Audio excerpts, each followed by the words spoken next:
Bismillahirrahmanirrahim. Keluar sekejap tadi, tertinggal kitab pula. Bismillahirrahmanirrahim. Masya Allah tuan-tuan. Waalaikumsalam warahmatullahi wabarakatuh.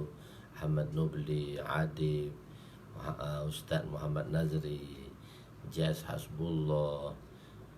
Waalaikumsalam warahmatullahi wabarakatuh. Masya Allah kawan-kawan. Masya Allah, setia menunggu. Masya Allah, walaupun kadang-kadang Ustaz terlewat sikit seminit dua. Waalaikumsalam warahmatullahi wabarakatuh. Terus kita share dengan tujuan dua perkara untuk kita amalkan dan kita sampaikan. Untuk kita amalkan dan kita sampaikan. InsyaAllah dengan dua perkara tadi tuan-tuan boleh. Masya Allah. Untuk kita amalkan Nur Hisham Muhammad Nur, Masya Allah. Dan telah saya jelaskan sebelum ni, iaitu barang siapa yang mana dia memohon kitab lah, untuk beli kitab, dan jilid 1 lah, khususnya jilid 1, yang belum dapat kitab lagi, dia hubungi saya di WhatsApp saya tadi, di WhatsApp 019, bukan 017 yang baru tu, tak, 019. Dia WhatsApp di situ, di dalam yang biasa, nombor biasa, yang mana saya akan bincang dengan dia macam mana semasa program daurah nanti kitab tu ada dengan dia, kitab tu ada dengan beliau, ada dengan dia lah. Satu lagi ialah pada mereka-mereka atau pada sesiapa di antara tuan-tuan dan puan-puan yang belum mendapat mesej daripada admin Midrajul Fawatih, sila hubungi nombor 017 yang saya telah tampalkan di page saya tu, yang saya lekatkan di page saya tu, dengan perkataan saya sudah daftar. Ulangan, saya sudah daftar. Sebab yang saya hantar semalam 110 baru, 110 nombor, dan dia hampir 130, dia ada 110 saja, iaitu mungkin nombor dia macam mana dan sebagainya. Sebab tu saya kata tolong daftarkan, tolong hantar mesej kepada 017 untuk memudahkan pengurusan, insyaAllah. Bismillahirrahmanirrahim. Assalamualaikum warahmatullahi wabarakatuh. Subhanaka la ilma lana illa ma 'allamtana innaka antal alimul hakim wa la hawla wa la quwwata illa billahil aliyyil azim. Rabbi yassir wa la tu'assir wa tammim bil khair ya fattah wa bika nasta'in. Nahmaduhu wa nusalli wa nusallim ala rasulihil karim wa ala alihi wa ashabihil fatihina bihadihim ilal haqiqatil majada. Amma ba'du. Okey. Yang belum dapat mesej, yang belum dapat mesej, kalau yang sudah dapat mesej tu okeylah, tak payah hantarlah kepada 017 tadi. Tapi yang belum mendapat mesej daripada admin, yang belum dapat, tuan-tuan boleh menghantar kepada saya, admin Midrajul Fawatih 017, sebab kita buat satu nombor lain lagi. Boleh, insyaAllah. Jadi hari ini kita sambung kembali, iaitu kita sambung kembali bab dosa-dosa besar. Masa semalam baru kita mendefinisikan tentang dosa-dosa besar, tentang dosa-dosa besar. Okey. Iaitu kita telah binafikan apa itu tentang dosa-dosa besar lah. Dan sekarang ni kita pergi pula kepada kedua tanda-tanda munafik, iaitu pada muka surat 265, tanda-tanda munafik. Dalam bab ni, dalam bab pertama ni, dalam Kitabul Iman, babul kabair, bab dosa-dosa besar, dan bab dan tanda-tanda alamat munafik tadi ialah tanda-tanda munafik. Kedua ialah tanda-tanda kemunafikan. Apa maksud dia? Sifat nifak ialah seorang. Munafik itu daripada perkataan nifak lah. Nifak ialah seorang yang menyembunyikan sesuatu di dalam hatinya, Kalau dari segi ta'rif lah, dari segi bahasa, seseorang yang menyimpan sesuatu dalam hatinya, iaitu maksudnya dalam lain, luar lain. Maksudnya dalam hati dia lain, luar dia lain. Bisa contohnya orang munafik, dalam hati dia bukan Islam, dalam hati dia lain, dan di luar dia lain. Munafik, nifak terbahagi kepada dua bahagian. Satu nifak i'tiqadi, dan satu lagi nifak amali. Dua, nifak i'tiqadi dan nifak amali, secara amali, secara praktikal. Jadi nifak i'tiqadi ini kafir lah. Apa ulama mengatakan nifak i'tiqadi ini secara i'tiqad dia kafir. Maksudnya luar dia Islam, dalam hati dia tak Islam. Dalam hati dia tak Islam. Seperti munafik yang wujud di zaman Nabi sallallahu alaihi wasallam. Ada Nabi SAW telah memberi kepada satu orang sahabat yang nama dia Sayyidina Huzaifah radhiyallahu anhu. Sahibu, kita panggil dia sahibu sirrin Nabi. Mereka orang yang menyimpan rahsia Nabi secara rahsia. Jadi Nabi telah bagi nama orang munafik kepada beliau, iaitu Sayyidina Sayyidina Huzaifah radhiyallahu anhu, seramai 300 orang. Jadi 300 orang ni dalam hati dia memang i'tiqad dia bukan Islam. Dia bukan beriktikad Islam, dia salah. Dalam hati dia kafir, cuma dia tunjuk luar sahaja Islam, yang diketuai oleh Abdullah bin Ubay bin Salul. Ini ketua munafik, Abdullah bin Ubay bin Salul. Abdullah bin Ubay bin Salul ni dia satu orang ketua lah. Di Madinah adanya dua golongan yang besar, iaitu golongan Aus dan Khadraj. Aus dan Khadraj. Jadi ketua sahibul Khadraj, ketua Khadraj Sa'ad bin Ubadah, Sayyidina Sa'ad bin Ubadah, iaitu ketua Khadraj. Ketua Aus pula Sayyidina Sa'ad bin Mu'az. Sayyidina Sa'ad bin Mu'az tu Sa'ad bin Ubadah, dua-dua Sa'ad, Aus dan Khadraj. Sahibul Khadraj Sa'ad bin Ubadah, Sayyidina Sa'ad bin Ubadah ni ketua orang-orang Khadraj, dan ketua orang-orang Aus ialah Sayyidina Sa'ad bin Mu'az radhiyallahu anhu. Dua-dua Sa'ad. Jadi Abdullah bin Ubay bin Salul ni pada peringkat awalnya ialah orang-orang Madinah telah berjanji untuk melantik dia menjadi ketua. Tetapi setelah orang-orang Madinah datang ke Mekah untuk membawa Nabi dan sanggup menerima Nabi untuk memeluk Islam, dan bila Nabi SAW sampai di sana, orang Madinah telah mengangkat Nabi lah sebagai ketua mereka, tetamu, dan mengangkat Nabi dengan ketua mereka. Sebab rombongan Madinah ni telah datang kepada Nabi SAW dengan 8 orang, telah berjumpa di Masjidil Khaif, tempat Masjidil Khaif sekarang ni, telah berjumpa dengan Nabi dan telah pergi mesyuarat dengan Nabi untuk membawa Nabi ke Madinah. Sayyidina Abbas radhiyallahu anhu, pakcik Nabi SAW, bersama dengan Rasulullah di dalam perjumpaan dengan orang-orang Madinah. Maka dia kata, Sayyidina Abbas, pakcik Nabi SAW, berkata kepada orang Madinah, iaitu bila kamu menerima anak saudara saya, bermakna seluruh orang Arab akan memusuhi kamu. Jadi adakah kamu sanggup untuk bersama dengan Muhammad, dengan anak saudaraku ni? Sebab bila kamu mengambil anak saudaraku dan membawanya kepada tempat kamu, dan seluruh Jaziratul Arab, orang-orang Arab akan memusuhi kamu. Kalau kamu tak sanggup, tak apa, kami orang-orang Quraisy, keturunan Quraisy ni, kami keturunan Bani Hashim dan Bani Hashim dan Bani Muttalib, Bani Hashim dan Bani Muttalib. dua golongan ini anak kepada dia ada 4 orang sebenarnya. Dia 4 anak tapi 2 lagi tu, 2 lagi saya terlupa nanti.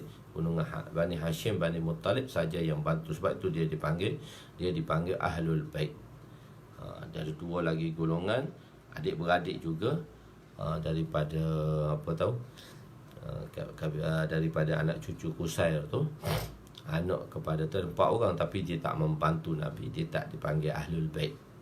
Saya terlepas pandang ni, nanti saya rujuk balik 2 nama tadi, Bani mana? Bani Muttalib dengan Bani Hashim dan Bani Muttalib. Bani Abdul Manaf, Bani Abdul Manaf tak ada. Bani Abdul Manaf tak ada. Dan Bani apa satu lagi, dia 4 orang ni, dia adik-beradik tapi 2 orang keluarga ni bersama Nabi, membantu Nabi. 2 lagi keluarga ni tak membantu Nabi.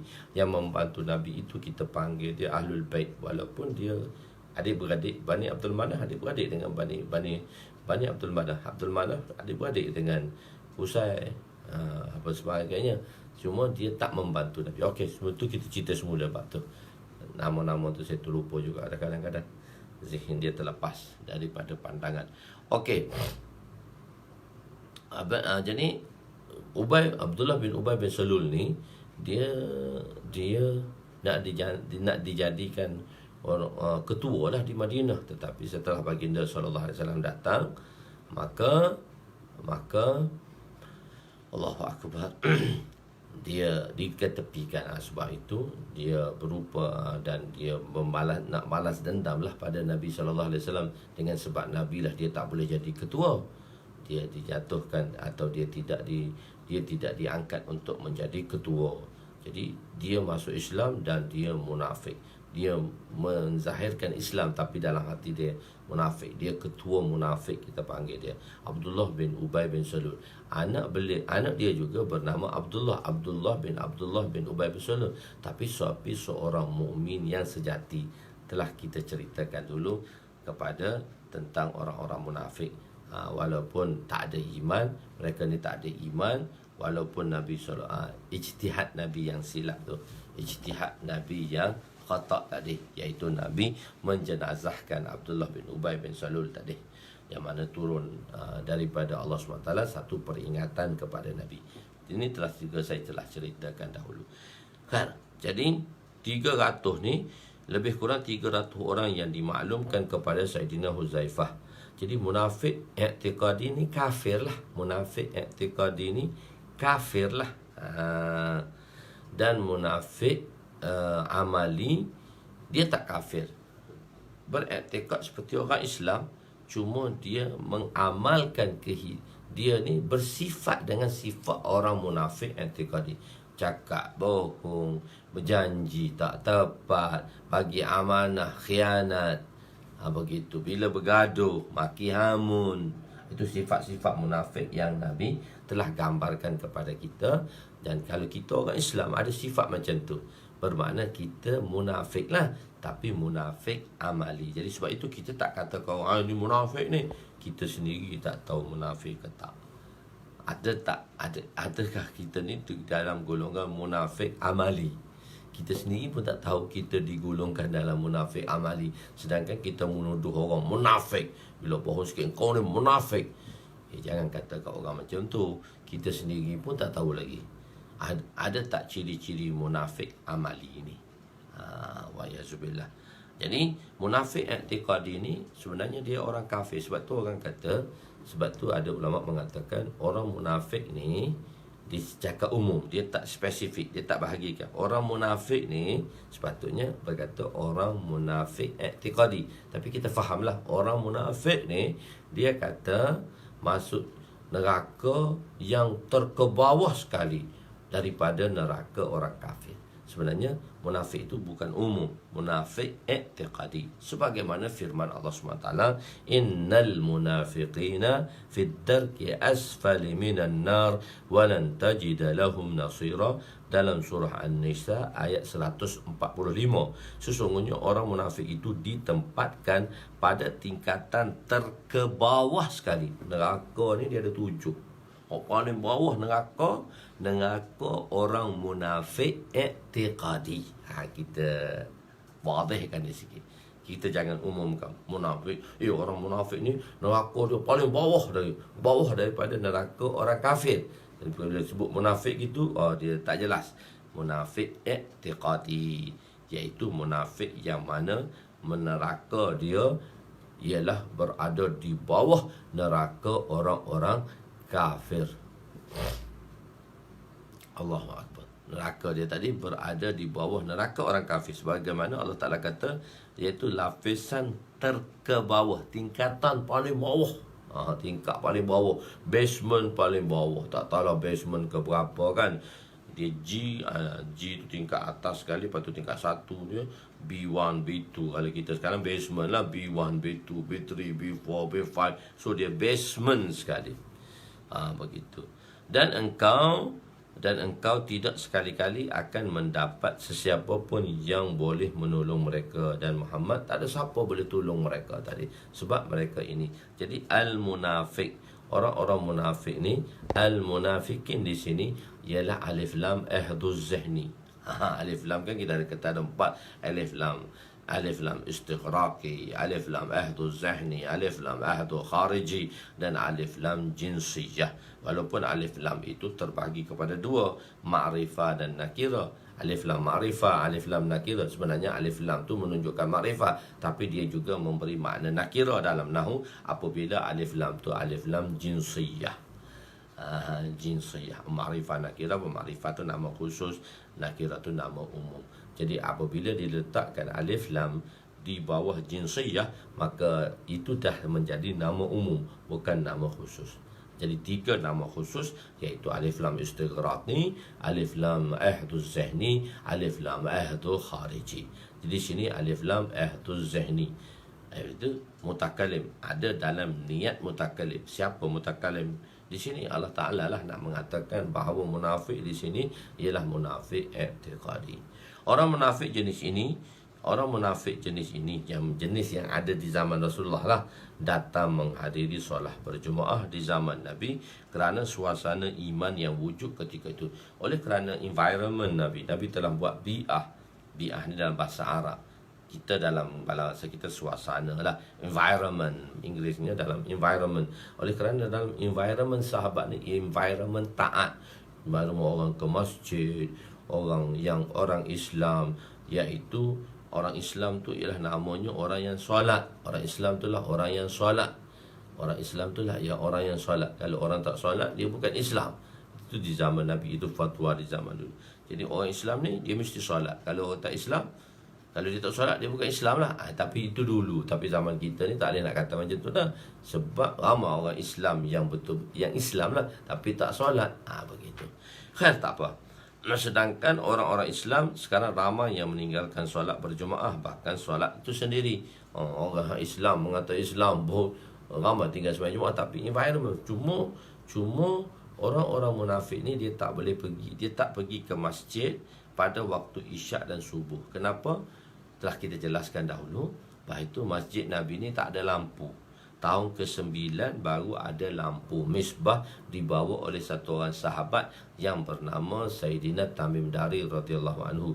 Sayyidina Tamim Dari inilah yang berjumpa Dajjal di sebuah pulau. Dia daripada Iran.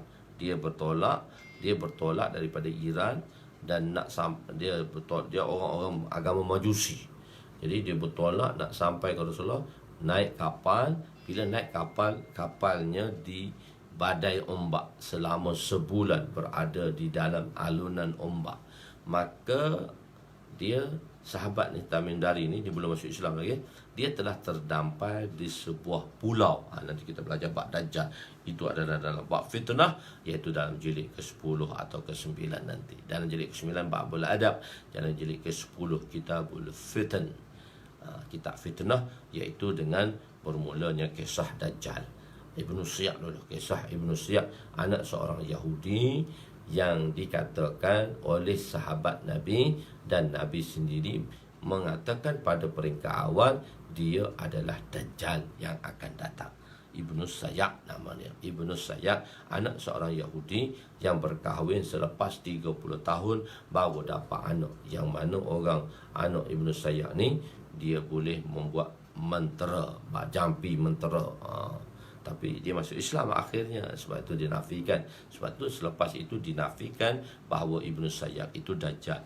Yang Dajjal ini telah dijumpai oleh Tamim Dari di sebuah pulau yang mana kapal mereka dipukul ombak dan terdampar di sebuah pulau, dan dia berjumpa dengan jasusat. Jasusat ni penjaga pulau tadilah.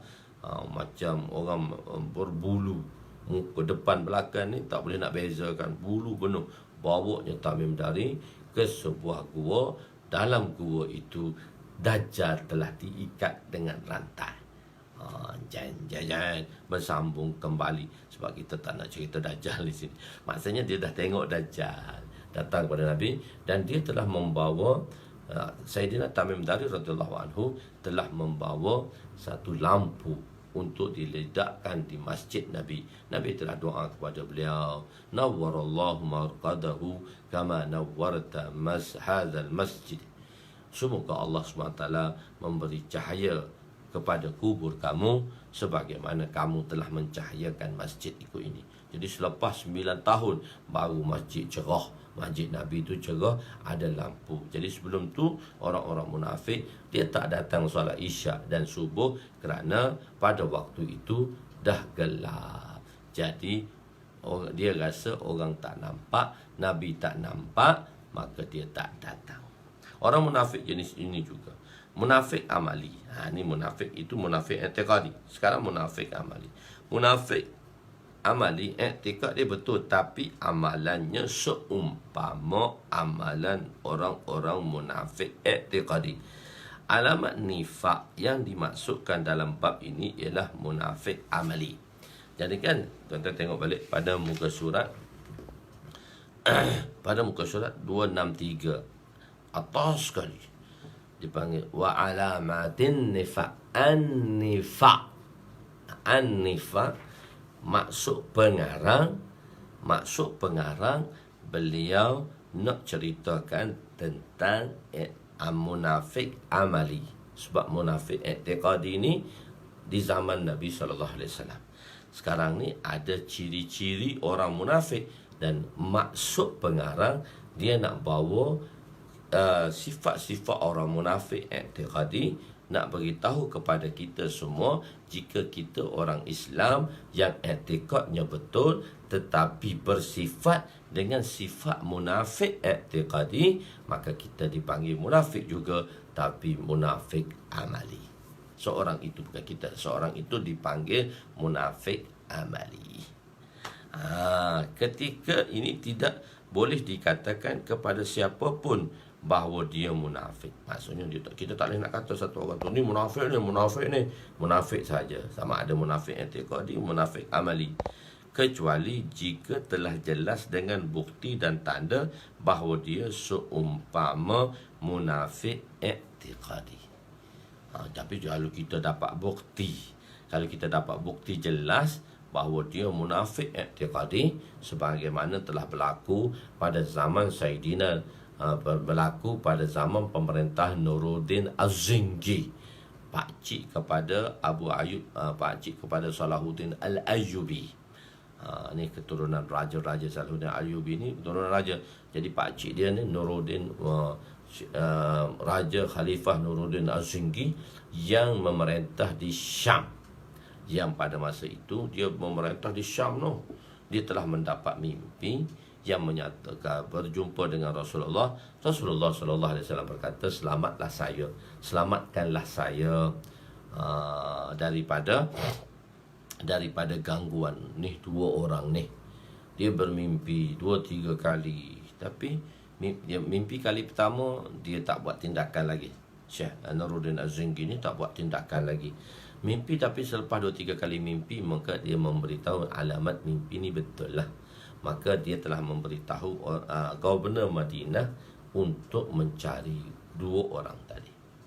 Jadi macam mana nak kumpulkan, nak pastikan, sebab ada 2 orang Yahudi telah datang ke Madinah, yang mana dia tadi mengatakan orang Islam dalam hati dia munafik i'tiqadi, bahkan dia kafir. Dia bersama orang Islam dan dia tunjuk ibadat macam orang Islam, tapi dalam hati dia munafik i'tiqadi. Jadi macam mana nak kumpulkan pada masa itu? Tak ramai beritahu Governor. Governor telah kumpulkan, buat satu jamuan. Governor Madinah telah buat satu jamuan. Semua penduduk Madinah tak kecuali kena datang makan jamuan tadi. Sebab dia telah gambarkan orang-orang ni begini.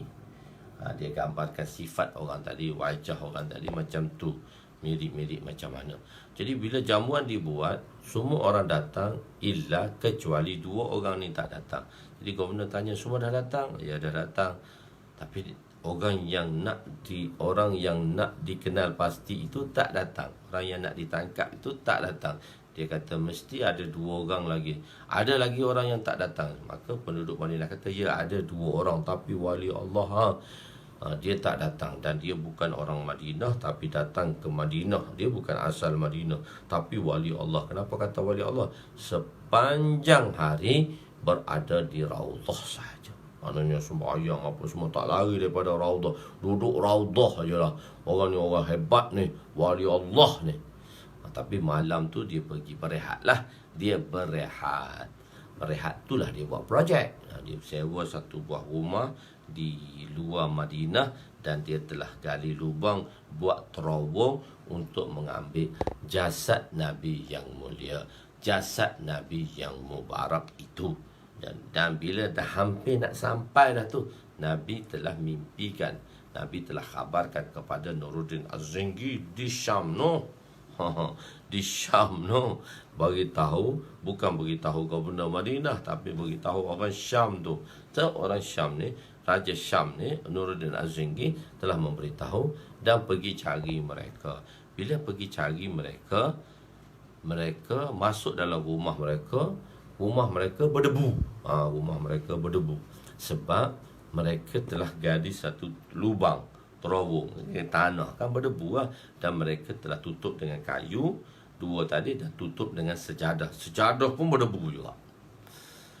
Maksudnya sejadah tu, maksudnya kali satu orang tu dia pakai sejadah berdebu tu, maksudnya orang ni tak pernah sembahyang lah. Sejadah dia tak pernah basuh, tak pernah sembahyang lah. Kalau kita pergi R&R dulu, bila sujud atas sejadah R&R, bersin saya jenis sains sikit, kena apa-apa cepat bersin. Jadi bila sujud tu bersin. Bersin. Sebab apa? Sejadah tu lama tak basuh, bersin. Sekarang alhamdulillah lah, di R&R, tempat perhentian, perkara-perkara ni dah elok dah basuh, tandas sudah dicuci, Masya Allah, dan sejadah pun dah dibasuh. Maknanya qabil lah. Untuk sujud tu dah boleh lah. Untuk sujud tu dah boleh atas sejadah. Dulu tak boleh nak sujud. Jadi environment tu dah ada, dah basuh, dah cuci dan sebagainya. Jadi sejadah dia berdebu, balik pada sejadah. Sejadah dia berdebu, berarti tanda dia tak pernah sembahyang lah. Kalau orang yang kalau orang yang sembahyang, macam mana sejadah boleh berdebu?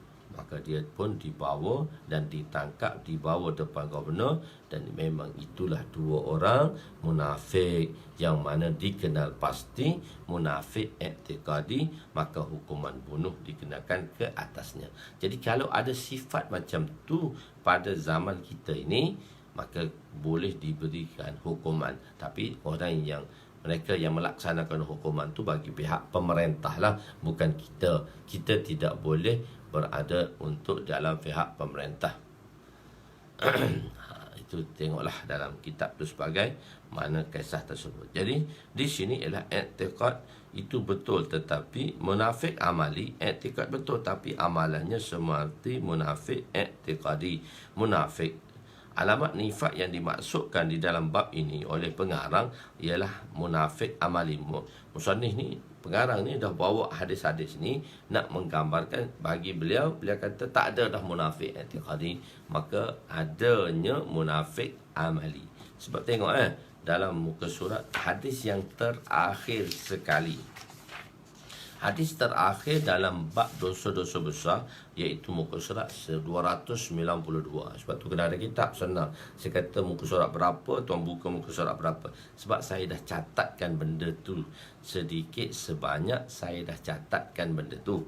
Dan sebagai untuk rojokan. Sebab tu kita belajar berkitab. Sebab bukan, kena belajar dengan kitab ke? Tak, sebab mudah nak buat rojokan. Sebab kita ni bukan ingat 100%. Bukan macam Imam Bukhari nak boleh ingat semua tu. Jadi sekurang-kurangnya benda tu ada di depan kita. Dan kalau kita lupa, kita baca balik. Jadi insyaAllah dalam saya indeks lah nanti. Saya dah mula nak buat indeks dalam kitab saya. Mana sekarang indeks tak ada. Sebab tu doktor, profesor tadi, Profesor Baki, dia kata, Ustaz, jangan lupa indeks kitab tu. Saya dah tengah rancang dah. Jadi saya akan buat berperingkat-peringkat indeks ni dalam kitab. Sebab 10 jilid kitab, so mesti kena ada indeks lah. Kalau tak ada indeks, susah nak cari bagi orang yang tak biasa. So saya akan cuba buat indeks lah. Buat universiti dah beritahu saya dah, buat profesor ni. Dia kata, Ustaz, jangan lupa indeks. Kami susah nak cari nanti. Ustaz tak apa dalam kepala, dia kata. Saya kata, saya pun sama je. Kata terlupa juga. Jangan lupa indeks saya akan buat indeks nanti dalam kitab saya. Jadi, tengok muka surat 292. Sebelum 292, 291. Hadis yang ke-14, hadis yang ke-62, bracket 14. Iaitu munafik terbahagi kepada manusia terbahagi kepada kufur dan iman. Sebab apa? Sayyidina Huzaifah radhiyallahu berkata, hanya saja nifak itu pada zaman Nabi. Munafik pada zaman Nabi. Sebab pada masa tu dia tak dibahagikan lagi. Sebab tu Sayyidina Huzaifah penyimpan rahsia Nabi, yang mana ada 300 nama munafik dengan beliau. Dan beliau kata munafik, sebab tu sebut munafik. Beliau tak bahagikan lagi pada masa tu munafik i'tiqadi dan munafik amali. Pembahagian munafik i'tiqadi dan pembahagian munafik amali selepasnya. Sebab di zaman sahabat,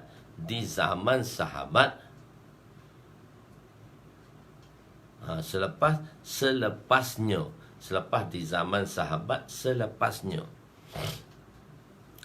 selepasnya lah baru dibahagikan munafik itu kepada 2 kategori, iaitu munafik i'tiqadi dan munafik amali. Kadang-kadang benda tu susunan dia lambat. Misal seperti susunan ilmu akidah. Ada golongan yang mendakwa, puak-puak yang mendakwa, dia kata akidah ni, sifat ilmu sifat 20 ni bid'ah. Sebab Nabi tak buat, tak ada zaman Nabi.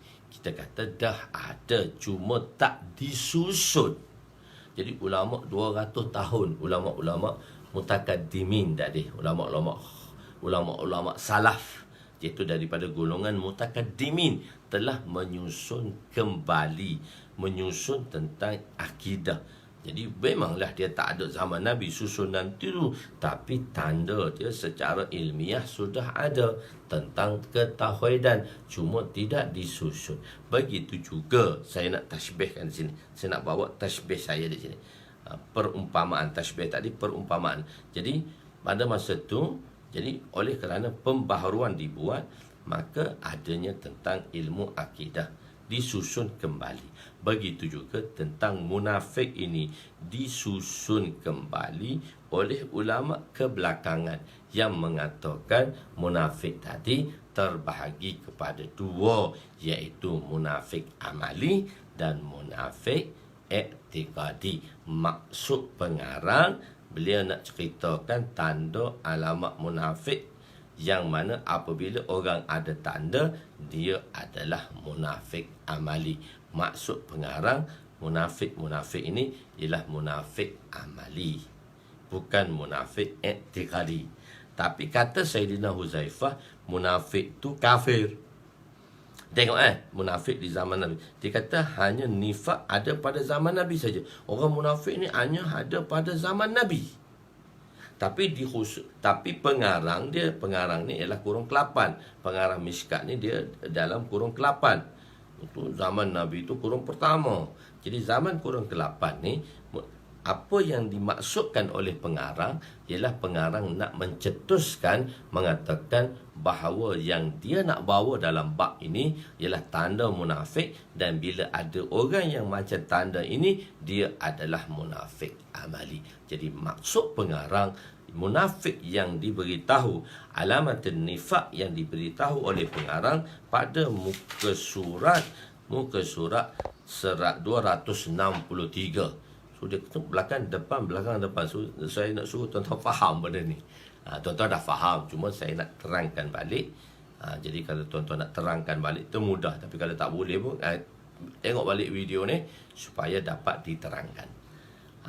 Jadi supaya dapat diterangkan sedemikian. Jadi tengok konsep kan, kita kata di situ maksud pengarang. Maksud pengarang ialah mana tu? Alamat nifak dalam 265 perenggan yang kedua akhir, munafik amali. Baris yang kedua iaitu alamat nifak yang dimasukkan dalam bab ini munafik amali. Dalam di sini, dalam hadis yang ke-291 ni, muka surat 291 ni, hanya ada dua sahaja. Di zaman Rasulullah ada 3 golongan. Selepas Rasulullah, Sayyidina Huzaifah kata hanya sahaja nifak itu pada zaman Nabi. Seolah penafian ni munafik secara umum, tapi penafian ini ialah munafik i'tiqadi. Bagi kita sekarang, bagi zaman beliau memang penafian secara umum, sebab di zaman Nabi satu jenis je munafik. Satu jenis je munafik. Tak dikategorikan, tak lagi dibuat kepada munafik amali dan munafik i'tiqadi. Tapi selepas tu ada dah munafik amali dan munafik i'tiqadi. Tuan-tuan jangan confuse.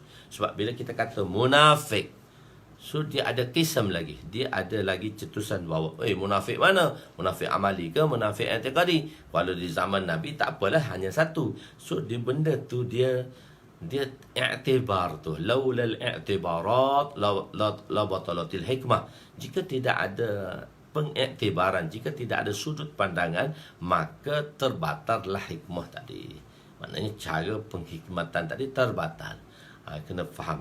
So kadang-kadang dia kan, kadang muka surat pertama tapi kena bawa muka surat akhir, sebab benda tu diceritakan sedikit demi sedikit. Dan supaya tuan-tuan nampak yang saya nak ceritakan di sini, apa yang nak digambarkan oleh pengarang dalam susunan hadis yang dibawa oleh beliau. Sebab ajib, di antara susunan hadis dan abwab yang dibawa dalam Mishkat terbaik. Semua asatizah mengaku, orang-orang daripada USIM, tak orang-orang daripada ni yang mana kuis tadi, asatizah daripada kuis, dia nak mengaji hadis ni, nak sanad daripada saya. Dia kata, Ustaz, kami semua lecturer bahagian Islam ni di kuis nak datang pada Ustaz. Kami ada cuti seminggu sekarang. Boleh tak dalam masa seminggu kami nak kiraat saja, kami nak baca saja. Kami ada muqri, kami ada orang yang boleh baca. Seminggu saja kami nak baca, tak nak terjemah, tak nak apa. Sebab dia boleh sendiri terjemah. Saya nak baca saja daripada muka surat 1 sampai muka surat akhir. Seminggu. Ustaz boleh tak bagi masa tuan? Dalam masa seminggu tu 8 jam, 9 jam sehari ke? Saya kata minta maaf lah, saya pun tak ada masa. Tuan ada masa, saya tak ada masa pula. So okeylah kalau macam tu. Tapi dia call saya lah, dia minta saya lah untuk buat macam tu. Tapi saya kata, saya minta uzur lah, saya tak boleh lah. Saya sebab saya mengajar, takkan saya kena cuti seminggu untuk kiraat ni. Dia nak seminggu je. Saya kata kalau nak long distance boleh lah, dalam setahun kita habislah kiraat tu. Tak apa, tuan ada masa, saya ada masa, kita pergi. Tapi kalau nak betul-betul seminggu, saya bukan free sebetul seminggu. Saya ada komitmen dengan tugas-tugas yang lain. Saya kata okey, benda tu tak tercapai, maka tak jadilah untuk kiraah tadi. Dan sebab dia nak baca 6,000 hadis ni, baca je sekarang, baca ambil sana, dia kata kita ada muqri. Okey, tak apa. Jadi ada dua sahaja. Di zaman Nabi ada kufur dan Islam. Di zaman Nabi ada munafik, tapi selepas itu ia terbahagi kepada dua, kufur dan Islam. kufur dan iman. Maksudnya Islam dan kafir sahaja. Tak ada lagi munafik. Maksud tak ada munafik tu munafik i'tiqadi, tapi munafik amali tetap ada. Okey, di situ. Kufur juga okey, kecuali tidak jelas buktinya, kecuali jika tidak jelas, telah jelas dengan bukti dan tanda bahawa dia seumpama munafik i'tiqadi, barulah dihukumkan sebagaimana kisah tentang Raja Nuruddin Az-Zinggi, Sultan Nuruddin Az-Zinggi dengan munafik-munafik Yahudi tadi. Okey. Kufur terbahagi kepada dua. Sebagaimana munafik terbahagi kepada dua, munafik amali, munafik i'tiqadi. Saya masa duduk Pakistan, nak ke bazar, saya nak beli kubis. Saya kata gobi, dalam pakar Pakistan ni kubis tu dipanggil gobi. Saya pun kata saya nak ke pasar kepada ustaz. Dia kata tum kya kharidte ho? Kau nak beli apa? Saya kata maine gobi kharidna. Maine gobi kharidna chahta hu. Bukan kharidna, maine gobi kharidna chahta hu. Dia kata aku nak beli, saya kata ustaz saya nak beli gobi, saya nak beli kubis. Dia kata, kau tahu tak kubis tu? Apa itu kubis? Dia tanya soalan, apa itu kubis? Takut kubis tu dia kata carrot pula. Jadi dia tanya saya, apa itu kubis? Saya tak jawab apa itu kubis. Saya jawab jenis kubis. Saya kata ada dua. Saya tak kata kubis ada dua. Saya kata kubis bunga, ban gobi. Saya kata ban gobi, pulwali gobi. Saya kata ada dua, kubis daun dan kubis bunga. Oh, dia kata kau faham, boleh pergi lah. Saya kata bunga dan daun. Maknanya kubis tu ada dua jenis. Kubis bunga kubis lah. Dan kubis biasa tu kubis yang daun tu, selai tu. So dia bahagi kepada bunga kubis dan kubis daun. Oh, dia kata kau faham. Saya tak jawab kubis itu ada dua. Saya kata, saya sebut dua saudara. Saya tak sebut kubis pun. Oh, dia kata engkau faham. Engkau faham. Bila kita orang belajar satu saraf kan, bab mufa'alah, al-mutashabihah, ham syakal hona, terjemah dalam Urdu, dia oleh kerana bukan fi'il muta'addi, fi'il lazim, ham syakal hona. Terjemah dia al-mutashabihat ni ham syakal hona. Jadi bila duduk mengaji ni, pada tahun 1 saya baru sampai, faham tak faham Urdu, duduk tasrif saja. Satu ustaz tu tanya, Husna, tahu tak apa itu al-mutasyabihah? Saya jawab apa? Sami'ullah Muhammad Ali. Ada dalam jemaah kami ada nama satu orang, nama dia Sami'ullah, dan satu orang lagi nama dia Muhammad Ali. Sami'ullah Muhammad Ali ni dia hampir nak sama. Bila dah lama orang boleh cam, tapi bila orang tengok sekali, orang baru datang dia tengok sekali, Sami'ullah ni Muhammad Ali ni sama je. Al-mutasyabihah lah. Saya kata Sami'ullah Muhammad Ali. Ustaz tu kata okey duduk. Kau dah faham dah tu. Saya tak terangkan.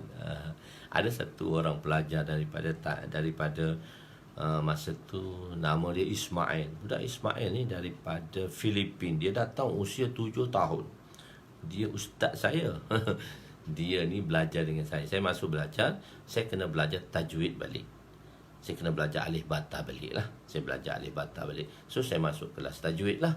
Jadi nak hafal makhraj tu, saya kena hafal lah makhraj. Tapi oleh kerana Ismail ni dia masuk dulu awal pada saya. Dia umur 7 tahun, dia awal pada saya. So, dia punya pelajaran depan sikit. Jadi, Karisat panggil. Karisat kata, kau baca dengan Ismail. Masa tu, saya umur 21. Ismail tu umur 7 tahun. So, saya baca dengan Ismail. Ismail pegang saya punya hidung. Sebab saya nak sebut Ain, tak boleh. Saya sebut Ain, bunyi lubang hidung. Ain, bergema di hidung ni. Sebenarnya, Ain ni halqi. Dia kena keluar kat sini. Ain, a'uzu, bukan a'uzu, dia keluar ke hidung. So ain tu bukan ke hidung, ain tu makhraj dia di halaq, yang tengah ni. Halaq ada 3, atas, tengah, bawah. Dia ain. Kalau tuan-tuan pegang hidung, tuan sebut ain, tak keluar hidung, tu baru makhraj dia betul. So saya 3 hari nak sebut ain ni. Dia pegang hidung saya, dia kata kau tengok cermin, kau pegang hidung, kau sebut ain. 3 hari baru boleh sebut ain. Dia budak cerdik lah. Budak Ismail ni kecil, tapi ayah dia Masya Allah sanggup tinggal. Dia umur 7 tahun, bawa ke Pakistan. Tapi dia orang survivor kan. Orang Filipin ni orang survivor. Kecil-kecil dah survivor dah. Kita ni besar baru nak tinggal rumah, nak pergi belajar. Jadi bila kita belajar Urdu sama-sama, dia ada satu jenis binatang, kunang-kunang. Binatang ini kunang-kunang. Kunang-kunang ni kita dalam bahasa Urdu dia panggil jugnu. Saja nak suruh tuan-tuan segar sikit saya cerita jugnu. Masa duk belajar dengan Ustaz Abdul Rahman, Maulana Abdul Rahman, kami budak-budak campur besar kecil, budak-budak Florida belajar Urdu. Jadi bila belajar Ustaz dah terangkan makna jugnu tadi, maka Ustaz tanya Ismail, budak kecil, Ismail, jugnu jantai oh. Jugnu jantau. Dia kata, engkau tahu tak Ismail, jugnu tu apa? So macam mana Ismail tu nak terangkan? Jugnu tu kunang-kunang. Kalau kita kata, jugnu lah. So dia tak ada penerangan. Takrif dia tak cukup. Jugnu ialah jugnu. So takrif tu batil. Jugnu ialah jugnu. So takrif tu batil. Dia kena ada takrif. Satu mu'arraf. Mu'arraf ni benda yang kita nak ta'rif. Ta'rif ni pentakrifan. Misal insan, itu mu'arraf. Kalau kita belajar mantik, insan tu mu'arraf. Ta'rif dia haiwan natik. Haiwan mu'arraf. Insan mu'arraf. Haiwan natik mu'arrif. Iaitu ta'rif. Ta'rif atau mu'arrif. Arrafa yu'arrifu ta'rifan. Mu'arrif ismi fa'il yang memberi makna ta'rif. Jadi kena ta'rif lah. Ta'rif tu yang definasi ta'rif tu dari sudut hakikat atau dari sudut hakikat atau dari sudut pikun ihi ataupun daripada benda kharij, daripada makna hakikat atau makna kharij. Itu kena belajar mantik lah. Itu kena belajar mantik. Dan bukan belajar Urdu dengan belajar mantik dengan Arab lah. Mu'arrif insan. Apa itu insan? Insan ialah haiwan natik. Itu dalam ta'rif dia. Dalam bahasa Arab pula, bukan Urdu. Dalam bahasa Arab pula. Insan ialah haiwan natik. Jadi jugnu apa? Kena ta'rif lah. Dia kata maki, lalat. Jugnu tu kan macam lalat kan. Jugnu maki. Dia kata jiski piche beti. Dia kata lalat kat belakang dia ada lampu. Kunang-kunang kita terbang kan, kita nampak kunang-kunang tu bercahaya je macam bawa lampu. Dia kata lalat yang ada lampu kat belakang. Maka Ustaz dia kata, kamu faham, budak kecil je dia boleh dah definasikan. Dia dah dibolehkan, dia dah ta'rifkan dah. Ajib, budak-budak ni kena otak dia cerdik. Kita je otak lambat dah tua, dah masuk macam-macam. Jadi kafir itu juga, sebagaimana munafik terbahagi kepada dua, maka kafir juga terbahagi kepada dua. Kafir tu millatun wahidah kan Ustaz. Kafir tu sama sajalah. Kelip-kelip, kunang-kunang, kelip-kelip. So kunang-kunang itu kelip-kelip. Ta'rif dia tak boleh. Ta'rif itu salah sebab dia satu lafaz yang mutaradif. Maka lafaz yang mutaradif tidak boleh mentakrifkan satu perkara. Dia kena ta'rif dengan satu definition yang lain yang menggambarkan kelip-kelip tadi. Kelip-kelip tadi, api-api, kelip-kelip, kunang-kunang tu dipanggil alfaz mutaradif. Malah dah beritahu kan, alfaz mutaradif makna wahid. Kalau lafaz mustarak, satu lafaz yang mempunyai banyak makna. Kalau alfaz mutaradif, satu perkataan yang mana lafaz mutaradif, lafaz yang berbeza, maknanya satu. Dia panggil makna dia satu. Alfaz mutaradif, alfaz mutaradif, lafaz-lafaz yang berbeza tapi maknanya yang satu. Jadi tak boleh tulis. Kunang-kunang itu apa? Kelip-kelip dan api-api. Orang tak boleh faham. Dia kena terang lah. Sejenis lalat, semacam lalat, di belakangnya ada lampu. Baru takrif orang dapat. Jadi orang awam faham. Sebab kalau kita nak belajar, saya nak mengajar, saya mengajar pelajar-pelajar lain dengan saya mengajar tuan-tuan. Sebab tuan-tuan tak ada bentuk benda tu, saya kena terangkan satu-satu. Okey, tak apa. Sebagaimana pembahagian munafik kepada dua, pembahagian kufur juga kepada dua. So, saya bawa satu jumlah yang nak dibahagikan di sini. Kufur itu terbahagi kepada dua. Kenapa kufur itu dibahagi kepada dua? Kufur kan sama. Tak. Kufur ni dia dibahagi kedua disebabkan oleh sifat dia. Walaupun dia kafir, tapi sifat dia berlainan. Kerana sifat tadi, dia dibahagikan dua. Bagi kita, kenapa ulama bahagikan macam tu? Supaya apa? Supaya orang Islam tidak bersifat seperti orang kafir. Sebab tu dibahagikan kafir tu dua, munafik tu dua, dan kafir tu dua. Tidak, kafir kan sama je kafir ni. Tak, dibahagi kedua. Pembahagian itu kerana disebabkan oleh ciri-ciri dan sifat. Maka bila kita dah tahu sifat kafir ni begini, maka hindarkanlah daripada sifat itu. Kalau kita dah tahu dah sifat kafir ni begini, maka hindarkan daripada sifat. Bukan setakat saja kita hindar daripada kekufuran, tapi kita menghindari sifat yang membawa kepada kekufuran. Ira'atut tariq isal ilal matlub, itu hidayah. Itu makna hidayah. Teringat belajar syarah tahzib dengan ustaz. Ira'atut tariq isal ilal matlub, itu makna hidayah. Okey, tak apa. Jadi di sini kufur itu terbahagi kepada dua. Kafir inat, kafir inat. Inat, ain, nun, alif, dal. Inat. Yang bererti inat ni hatinya kafir inat. Hatinya menerima kebenaran Islam, tetapi luarannya menentang Islam. Hati dia terima Islam, tapi dia tunjuk dengan perbuatan dia tentang.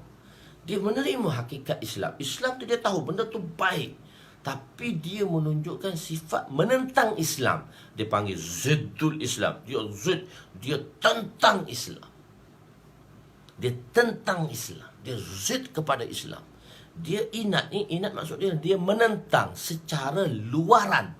Walaupun hakikatnya dia menerima, seperti Abu Lahab, Abu Jahal. Ni semua ni dia tahu Islam betul, tapi dia tentang. Dia tunjuk penentangan. Dia zid kepada Islam. Dia terima. Abu Jahal galiban dengan Abu Sufyan belum masuk Islam. Dia bertemu di waktu malam di rumah Nabi SAW. Dia kata, kau datang kenapa? Kawan ni tanya, kau datang untuk apa? Masing-masing terpinga nak memberi jawapan. Jawapannya sama, satu je. Atas dasar apa kedatangan itu? Dia kata, datang. Aku tak boleh tidur kalau tidak mendengar Quran yang dibaca oleh Muhammad. Maksudnya Nabi SAW malam-malam baca Quran. Jadi dia akan dengar kat dinding Nabi baca Quran. Dia kata, aku selagi tak dengar Quran, tak boleh tidur. Tak boleh tidur sebab tak dengar Quran. Jadi mereka tanya, Quran tu betul ke? Quran tu betul, kita yang tak betul. Kita tak boleh terima dia. Sebab apabila kita terima, semua kita punya ketuanan ni, semua kita punya pangkat darjat ni, habis. Dan bila kita terima la ilaha illallah, itu yang kita tak boleh terima. Bila kita terima la ilaha illallah, maka kita kena menganggap ilah itu hanya Allah. Sekarang kita telah jadikan ilah itu semua patung-patung di Kaabah. 360 patung. 360 patung, tak boleh selesai masalah. 360 Tuhan, tak boleh selesai masalah. Takkan Allah yang Esa, yang satu dan Esa itu boleh selesai masalah. Dia jadi sebab itu dia di waktu pagi dia menentang. Dia menentang. Jadi tengok apabila sesuatu golongan yang datang. Jadi jangan kita nak ambil sifat tadi. Jangan suka menentang bila tak tahu. Takut-takut yang kita tentang itu perkara benar. Itu tujuan tu ulama membahagikan kufur tadi kepada dua. Kufur inat dan kufur juhud. Kufur inat ni dia menerima dalam hati, tetapi dia menentang secara luaran. Jadi apa maksud daripada ibrah dia daripada sini? Apa maksud? Bukan ibrah, apa kita nak tatbik, kita nak bawa dalam kehidupan kita. Setiap sesuatu yang datang, maka kita jangan menentang secara terang-terangan jika kita tidak tahu sama ada dia betul atau salah.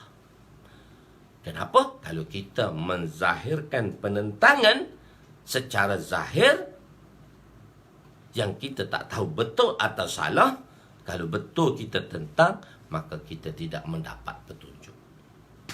Sebab atas penentangan tadi, kenapa Abu Jahal, kenapa Abu Lahab tak boleh masuk Islam walaupun dia tahu Islam tu betul? Kerana sifat penentangan dia, inat dia tadi, iaitu dengan satu makna lagi, zid dia tak ada. Inat dia tak ada, zid dia tak ada. Inat atau zid dia tak ada. Inat atau zid dia tak ada. Zid tu dot dal. Zid sama dengan inat, ain, nun, alif, dal. Inat. Tapi ain tu baris bawah. Inat dalam bahasa Arab. Inat atau ziddun. Ziddun. Inat tu adalah ziddun. Dia menunjukkan penentangan. Jadi kalaulah kita menentang kebenaran, yang kita menentang sesuatu, yang sesuatu itu benar, maka takut kita tidak mendapat petunjuk. Contoh dia, mula-mula dakwah datang. Orang kata dakwah India. Ini contoh je supaya tuan-tuan faham. Ini dakwah India ni. Dulu tak ada dakwah pun. Orang India ni bawa dakwah ni. So ramai orang tentang. Ramai orang tentang. Kita jangan tentang lagi. Sebab kita tak tahu betul atau tidak. Lebih baik kita berdiam diri. Lebih baik kita berdiam diri. Sebab kita tak tahu. Kita selidiklah. Carilah. Selidiklah. Bukan tak tahu. Bukan tak boleh selidik. Jangan kita diikut orang ramai. Tak betul ni. Semua tak betul ni. Semua tak betul ni. Jangan kita ikut orang ramai. Kita dah selidik ke tak? Ramai ustaz-ustaz, ramai orang-orang yang buat penyelidikan ni, dia kata betul lah. Setelah dia selidik, baru dia tahu betul. Jadi maksudnya, tak kiralah dalam dakwah ke, dalam apa ke, sesuatu yang benda yang kita tak tahu betul atau salah, jangan kita menunjukkan penentangan secara terang-terangan. Takut yang kita tentang itu hak, dan kita menentang hak sebab zid dan inat itulah yang menyebabkan kita tidak diberi petunjuk. Kena faham?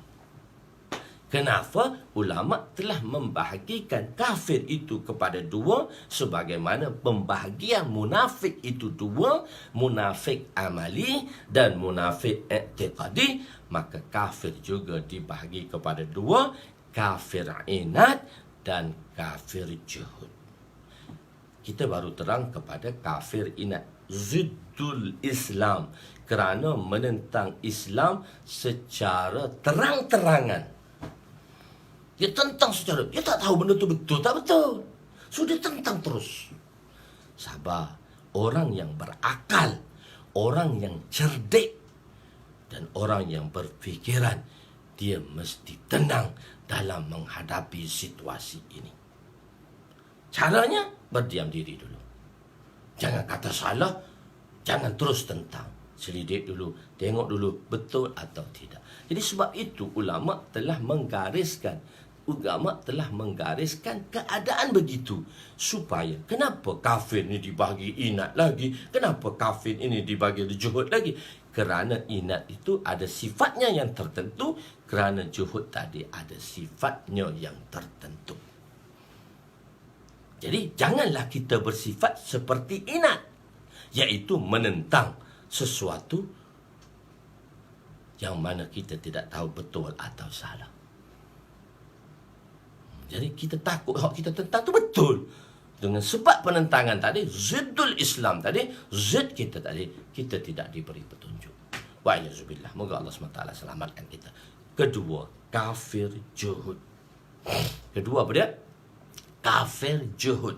Kafir juhud ni, juhud, kafir juhud. Jin, ha, waw, jim, ha pedas tu. Ha halki tu.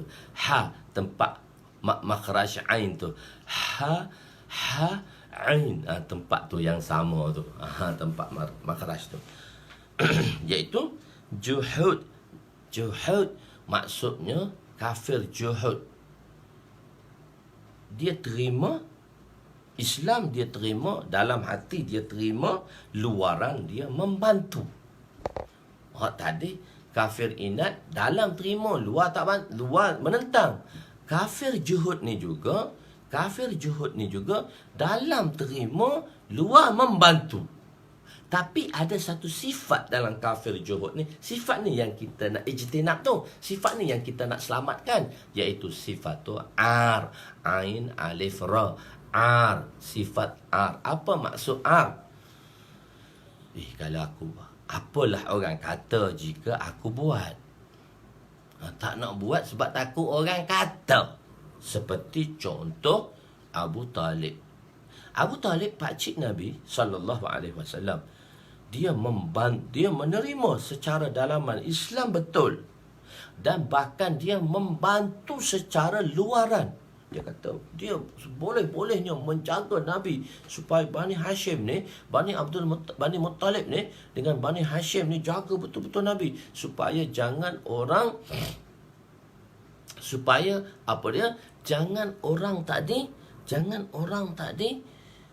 menganyanya Nabi ke atas jasad Nabi yang mulia. So dia beri defense sepenuhnya. Kepercayaan ada dalam hati dia, defense secara luaran pun ada dalam dirinya. Tapi ada satu sifat aja, juhud ni. Apa orang kata bila aku buat. Jadi bila Nabi SAW kan, kita tentang kisah macam mana Nabi telah talqinkan Sayyidina Osman, terlupa nak tanya kalimah al-kalimah tu. Perkataan al-kalimah tu kita dah jelaskan dalam kinayah. Kenapa Nabi sebut kinayah? Kalimah tu kalimah tauhid lah, kalimah la ilaha illallah lah, yang disampaikan pada pamanku dan pamanku tidak menerimanya kalimah itu. Dah kita jelaskan dah hadis tadi baru ni sebelum tadi. So dia ada kaitan satu-satu untuk pemahaman ni. Kaitan satu-satu untuk pemahaman dalam hadis ni. Sebab tu penting. Jadi tuan-tuan kena tengok balik, flashback balik belakang, tengok balik apa yang saya cakapkan untuk kemudahan saya menerangkan. Yang bagi hidayah itu Allah. Saya boleh bagi sedikit sebanyak pengalaman yang saya ada tu aja. Itu pun saya tak pandai. Okey. Bila Nabi SAW telah talqinkan Abu Talib kepada kalimah, Abu Talib tak nak ucap. Tapi sedih. Kenapa tak nak ucap? Kalau aku ucap, orang kata aku takut mati. Dia tak payah bubuh waw. Kafir juhud dia tak payah bubuh waw. Jin, ha, waw, da, juhud. Dia tak payah juhud. Juhud tu dia dah jadi Jawi. Dia tak jadi Arab. Juhud, kafir inat, kafir juhud, gitu. Jin, ha, waw, da, juhud. Tak payah ada waw. Juhud. Kalau kita baca juhud, dia jadi harkat pula, dia mat pula situ. Okey, tak apa. Jadi ada sifat dia kata, nanti kalau aku ucap, orang-orang akan cemuh aku. Dia takut dua golongan yang mencemuhnya. Telah saya jelaskan, bagi orang-orang kafir, dia tak menghargai wanita. Dan dia tidak menghargai wanita, dan dia tidak menghargai kanak-kanak. Dan dua golongan ini, wanita dan kanak-kanak ini, bagi orang-orang kufar, orang-orang musyrikin dahulu, dan kebanyakan orang kafir, dia menganggap wanita ni, pada zaman dululah, wanita ni tak ada. Wanita ni tak boleh diterima syaur dia. Tak boleh diterima syaur dia. Wanita ni tak boleh terima syaur dia. Sebab tu Islam datang menaikkan hak wanita, tapi taklah letak di atas sebagai ketua. Tak boleh jadi ketua. Tapi Nabi memuji Aisyah kan. Wa kanati Aisyatu rijlatur ra'yi.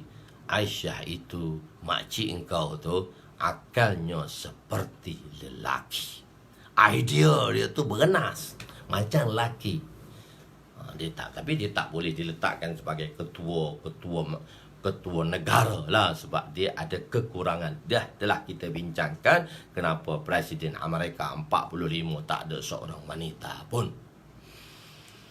Okey, benda tu dia ada kaitan satu-satu dengan yang lain. Perbincangan kita ni ada satu kaitan dengan satu-satu dengan yang lain.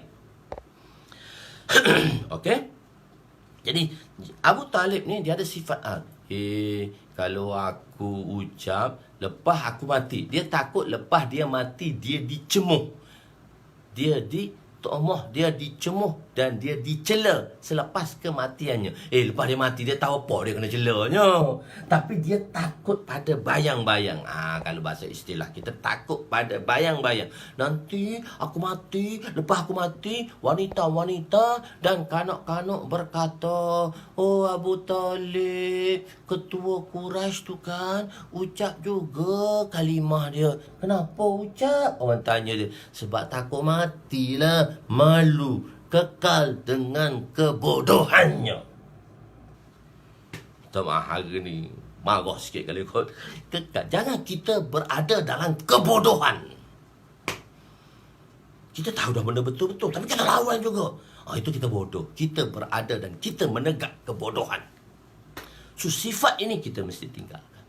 Kafir inat dan kafir juhud. Kafir inat kerana zidnya menentang secara kerangan, dan kafir juhud kerana takut nak buat benda baik, takut orang kata. Okey, kita datang.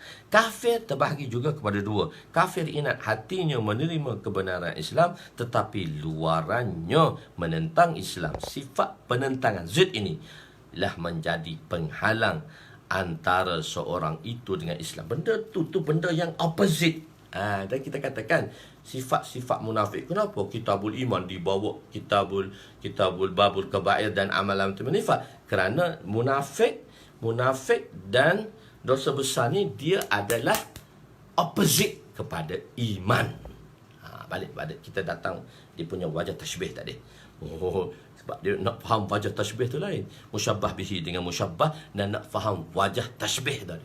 Ini wajah tashbih. Ini belajar dalam balaghah. Nak kena belajar dalam balaghah.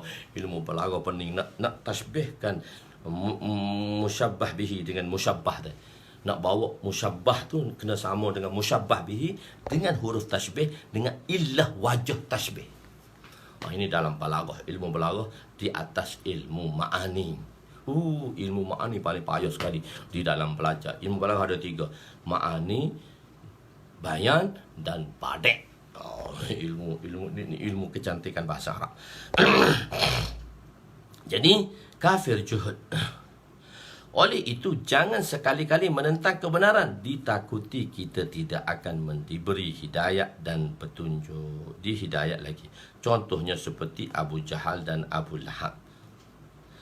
Kafir kedua kafir juhud. Hati menerima, luaran membantu, tetapi tidak menerima Islam kerana ada sifat takut nanti apa orang kata, seperti Abu Talib. Oleh itu jangan kita bersifat Oleh itu hendaklah kita berdoa. Sebab tu ulama telah berdoa, buat doa, la amutu alal ar, la amutu alal ar.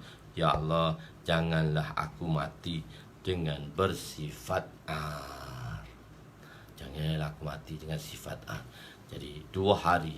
Satu definisi babul kabair, dan satu lagi definisi iaitu alamatin nifaq. Boleh faham sikit sebanyak baru kita datang kepada hadisnya. Baru kita datang kepada hadisnya. Baru kita datang kepada hadisnya. Okey. Bismillahirrahmanirrahim. Fasal pertama, dosa yang paling besar. Fasal pertama, dosa yang paling besar. Saya ambil masa sedikit lagi.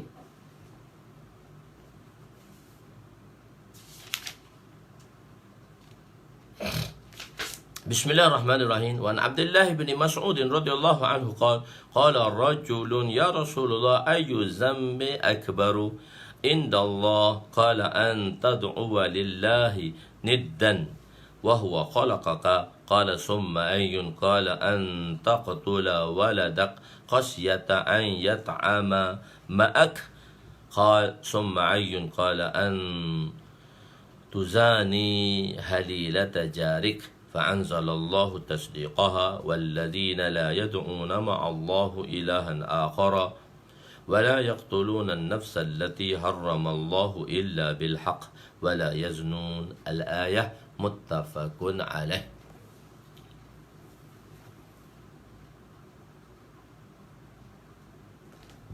Dia tak termasuk dalam kafir juhud. Saya kata kita kan, kita Islam macam mana dalam kafir juhud. Cuma sifat tu kita kena hindarlah. Jangan tak terbuat sifat tadi, jangan tak terbuat benda tadi takut orang kata. Jadi kena hindarlah. Rugilah kita tak buat sebab takut orang kata. Nanti orang kata apa? Nanti aku buat, orang kata aku ni wali pula. Alah, nak tunjuk wali kena. Apa peduli apa orang kata? Buatlah. Jadi kita tak termasuk dalam orang kafir. Jadi kena faham tu. Saya kata kita tak kat nama. Tuan-tuan kata pula kat luar ni sifat ni. Tuan-tuan jangan tengok macam tu. Ni kau ni juhud ni. Ni juhud ni. Jangan kata kat orang. Benda ni untuk diri kita. Kita suluh diri kita je. Nak tanya tu tak apalah. Jadi kita tak termasuk dalam orang kafir. Bukan orang Islam lah. Tak buat bukan orang Islam lah. Kalau takut orang kata tak buat bukan Islam. Salah. Dia bukan Islam. Islam ni dia sudut lain pula. Akidah pula. I'tiqad pula. Maksudnya sifat tu kita kena hindar. Maksud saya di sini kita nak hindarkan sifat R tadi. Kita nak hindarkan sifat R tadi. Bukan kita nak kata orang tak buat tu takut. Tu dia bukan Islam. Itu tak boleh. Kita tak boleh menatijahkan begitu. Itu salah. Tak apa tuan-tuan tanya. Tapi saya kena jawab lah. Tidak, tapi tak boleh kita menatijahkan sedemikian. Kita tak boleh menatijahkan orang sedemikian. Cuma kita beritahu, kita kena hindarkan sifat R ni. Jangan malu dan segan. Jangan takut apa yang kita nak buat. Jangan. Jadi rugilah kita. Kita tak buat sebab kita malu, kita tak buat. Rugilah kita. So amalan pula dia ada dua kategori. Hak fardu, hak wajib. Kalau fardu tu lain hukum dia. Kalau fardu tu lain hukum dia. Kalau sunat tu lain hukum dia. Kalau mubah tu hukum dia lain. So dia kena bawa banyak lagi perbahasan itu. Dia tak boleh secara umum tak buat kerana takut, maka itu bukan Islam. Tak boleh secara umum macam tu. Dia tak boleh nak buat calculation macam tu. Tak boleh dia bukan Islam. Tak boleh. Salah. Konsep tu salah. Cuma saya kata tadi, sifat ini kita kena hindar. Supaya kalau kita hindarkan sifat ini, maka Allah selamatkan kita lah daripada menentang secara terangan benda yang hak. Dan Allah selamatkan kita lah. Jadi benda ni untuk kita protect. Bukan kita nak ijrakan, kita nak kata kepada orang untuk kita protect. Dan kita nak beritahu secara untuk kita protect diri kita, supaya jangan kita ada bersifat sedemikian. Boleh faham InsyaAllah. Semoga Allah Ta'ala fahamkan saya dan tuan-tuan lah. Okey, kita terjemah saja. Tak apalah, kita berhenti di sini sahaja dulu lah. Tak apalah. Nak masuk ni panjang pula perbahasan dia ni. Innalah hasanatul abrar. Okey, di sini saya nak pesan cuma satu saja pada mereka-mereka yang mana telah berdaftar. Saya sudah daftar.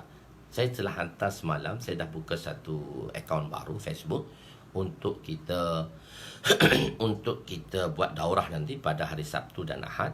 Dan saya telah hantar lebih kurang 110 nama. Dia sebenarnya 120 lebih, tapi 110 nama saya hantar. Mungkin kita kan terlalu banyak dengan nama dan alamat. Saya punya penyelia duduk tengah cari. Saya kata mana pendaftaran latest. Sebelum tu dia tak hantar-hantar lagi. Dia banyak kerja. Dia pun tolong saya je. Penyelia ustazah tu, isteri saya, penyelia dia Ustazah Hajar tadi, dia minta tolong, saya minta tolong pun dia tak boleh nak hantar lagi. So saya buat. Jadi saya dah hantar kepada 110 orang. Jadi saya dah tampal di wall tu. Jadi siapa yang mana tidak menerima mesej, siapa yang tidak menerima mesej, mungkin ada orang tu dia ada nombor, cuma dia tak ada, mungkin dia tak ada nombor WhatsApp atau macam-macam lah, apa kesilapan teknikal lah, tak kisahlah. Maknanya jika tuan tanya macam mana pula kesilapan teknikal, kesilapan teknikal secara umum, macam mana spesifik dia, kita tak jelaskan. Jadi boleh faham dah sekarang kan. Sebut munafik itu umum, macam mana nak jelaskan? Munafik ada dua. Begitu. Begitu juga sekarang penerimaan mesej tadi. Penerimaan mesej tadi, barang siapa tak terima, dari sudut mana kau dia tak terima, tak tahu. Dari sudut nombor dia salah ke, dari kita salah ke, tuan pada pihak tuan salah ke, kami salah ke, atau nombor tu tak ada WhatsApp ke, hanya nombor mesej saja, tak kisah. Maksudnya tak sampai dan tuan-tuan telah daftar, maka hubungi tadi, saya telah tampalkan di wall, hubungi dengan nombor hubungi dengan nombor apa dia, saya tak terima lagi. Tak apa Mi, hubungi nombor 017 tadi tu, 017. Mungkin kenapa tak sampai ke dia, jadi saya akan hantar balik untuk invite tuan-tuan pada peserta daurah kita. Itu sebab tu saya kata mesej dari WhatsApp ke mesej dari FB. Jadi maksudnya tuan-tuan tengok dari, sebab saya buka di FB, sebab tuan-tuan buka, tuan-tuan akan tengok FB saya, FB Midrajul Fawatir, bukan FB personal saya, tak, FB Midrajul Fawatir. Sekarang kita dah buat satu FB lagi. FB lah lebih mudah, orang tua ni pakai FB lah senang daripada pakai orang muda tu pakai IG dan sebagainya. Saya tak pandai, kita pakai FB lah senang, benda tu friendly dan evergreen. Friendly dan evergreen, begitu. Jadi pada mereka, jadi kalau orang yang Haji Manan ni bin Saad ni, kalau dia nak menyertainya, minta maaf lah, tak boleh lah kalau dia nak menyertai daurah kita, sebab dah tutup dah, dia 2 hari dah tutup dah. Jadi 2 hari dah tutup, 2 hari dah tutup. Jadi saya tak boleh, semalam saya buka 1 hari lagi lah. Jadi saya nak susun balik, takut nak susun saya jadi lambat. Jadi program kita hari Sabtu tergendala. Jadi siapa-siapa yang nak minta daftar hari ni tak boleh lah, sebab habis hari daftar tu hari ni, hari Selasa lagi malam tu habis daftar. Hari Rabu saya terima lagi lah, sebab bagi pihak saya, kalau bagi pihak pengendali saya, dia tak terima lah, dia dah tutup lah. Jadi saya terima macam tu. dan begitulah. Jadi tuan-tuan WhatsApp pada saya, pada nombor 017 yang tertera di page Midrajul Fawatir. Di situ kita akan buat hubungan balik lah, senang. Jangan WhatsApp 019 tu, iaitu phone saya biasa ni, phone WhatsApp business saya ni 017 ni juga line 017, hotline punya line. Jadi 019 tu ialah DG punya line. Tak apalah. Jadi tuan-tuan tunggu join dan approve sajalah. Saya akan masukkan, tuan-tuan masukkan, insya-Allah lah. Tuan-tuan akan berada di situ insya-Allah. Ustaz, maaf mengganggu. Ya, Haji Mustafa, ada apa? Haji Mustafa, ada apa? Maaf mengganggu. Mengganggu apa? Haji Mustafa cakap apa? Sebelum atas tadi dia kata apa? Haji Mustafa. Salam Ustaz, maaf mengganggu.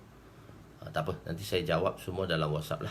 Apa-apa tuan-tuan, kalau nak yang WhatsApp tak terima sebagai itu, tuan-tuan WhatsApp kepada 017, nak tanya apa-apa, tuan-tuan tuan-tuan WhatsApp 019 lah, macam mana nombor biasa saja. Maybe nama FB lain daripada nama diberi, nanti tak dapat akses. Dia sebab tu dah saya kata nama FB saya sebab tu saya menghantar melalui WhatsApp. Saya tidak hantar melalui FB lah. Sebab tu saya hantar melalui WhatsApp, dan orang WhatsApp sebab nama WhatsApp lain dengan nama FB. Sebab tu saya tak hantar melalui nama FB. Saya tak hantar FB ke FB. Saya hantar melalui FB saya tadi. Saya hantar melalui nombor phone tuan-tuan. Kalau nombor tu tak tally dan tuan-tuan dah itu, tuan-tuan WhatsApp lah pada saya. Tuan-tuan WhatsApp pada saya. Jadi sebab tu saya tak FB ke FB. Tidak, dia tak boleh nak akses lah. Dia tak boleh nak akses lah sebab nama FB lain. Jadi sebab tu saya menggunakan WhatsApp untuk hantar invite tuan-tuan. Itulah saya rasanya macam itulah kali kot. Saya hantar tuan-tuan untuk baik melalui WhatsApp dan tuan-tuan boleh masuk di situ. Begitu cuba nak masuk, kami akan bagilah, insya-Allah. Sebab kalau FB nama dia berbeza-beza, nama dia bertukar-tukar, boleh. Begitulah, saya rasa boleh faham, insya-Allah. Yang baik itu daripada Allah, yang kurang itu daripada kelemahan saya lah. أقول قولي هذا أستغفر الله العظيم لي ولوالدي ولجميع المسلمين والمسلمات وللمؤمنين والمؤمنات الأحياء منهم والأموات برحمتك يا أرحم الراحمين يا أول الأولين ويا آخر الآخرين ويا ذا القوة المتين ويا راحم المساكين ويا أرحم الراحمين اللهم اغفر لنا ذنوبنا ووسع لنا خلقنا وتجب لنا كسبنا وكنعنا بما رزقتنا ولا تزهب طلبنا إلى شيء صرفته عنا وصلى الله على سيدنا محمد وعلى آله وصحبه أجمعين والحمد لله العالمين. Haji Mustafa kata apa ya? Harap dapat bagi tahu new FB address dan better buat try run dahulu agar hari launching nanti tak ada masalah. InsyaAllah kita akan buatlah macam tu. Sebab tu saya buat awal sikit tu FB address. Saya sebenarnya tak kalau saya bagi tahu FB address, saya akan bagi tahu pada orang yang saya WhatsApp saja FB address. Sebab saya tak umumkan FB address ni. Itu maksudnya, saya tak umumkan FB address ni sebab semua orang boleh masuk, walaupun semua orang akan buat permintaan nak masuk, sedangkan dia tak daftar. Jadi dia daftar, saya tak masuk. Sebab audien kita yang datang ini ialah audien yang berdaftar. Sebab tu saya kata, jangan cakap jangan tulis panjang-panjang. Kalau tuan-tuan dah kata tak dapat WhatsApp daripada saya, tuan tulis saya sudah daftar. Itu bermakna saya akan tengoklah. Saya akan hantar mesej lah. Begitu maksudnya. Sebab saya tak nak umumkan benda tu. Wallahualam. Itu maksud yang Haji Mustafa kali kot. Saya pun tak tahu. Tak apalah. Lebih kurang lah sikit sebanyak. Wallahualam. Nanti apa-apa melalui WhatsApp ya.